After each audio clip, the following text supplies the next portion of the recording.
So if I have to use this grapher at my open math in order to solve this question, there's a couple of things I got to ask myself. Well, I know it's a sine graph because they're telling me it's a sine graph.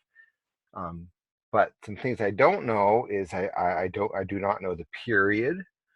I can kind of see some other stuff that's going on. I mean, I know that the amplitude, that the vertical stretch is 2, right?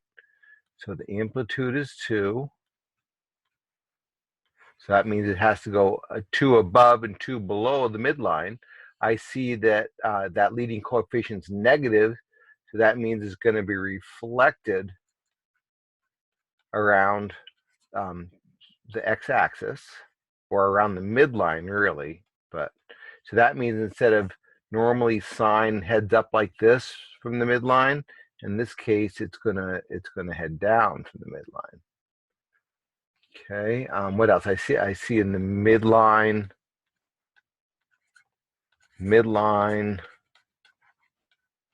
is y equals -3. And I guess the only other thing I could decide on is the period. Now I know for a sine graph, the normal period is 2 pi. So I'm going to divide it by the b, the number that's in front of the x. So that'll become 2 pi over 1 times 2 over pi. And of course, the pi's can cancel out. That gives me a period of 4.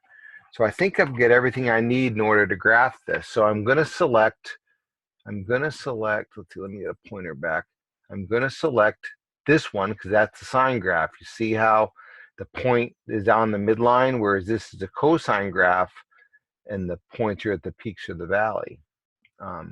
I know I have a midline of y equals -3. I didn't write that down here. So I know I'm going to start here on -3. It's not shifted left or right. I also know that it's reflected, so it's got to head down. And I also got to get a period of 4. So if I think about this, let me see here. Let's see, what's the amplitude 2? What do I got here? I might have to clean this out, but let me get my spotlight going here. Sorry. Let's see. So here's my midline, y equals -2. I see that it goes down, comes back up, and heads back at the starting point on the midline at 4. So that tells me my period is correct.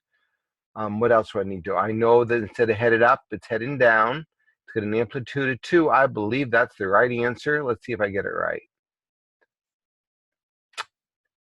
And did it like it? Do I see the green? Yes, there's the green check mark. So it did like that. So that's how you graph these. Now, if it's a cosine graph, you're going to do the same process. Just make sure that you select the cosine button there, not the sine button.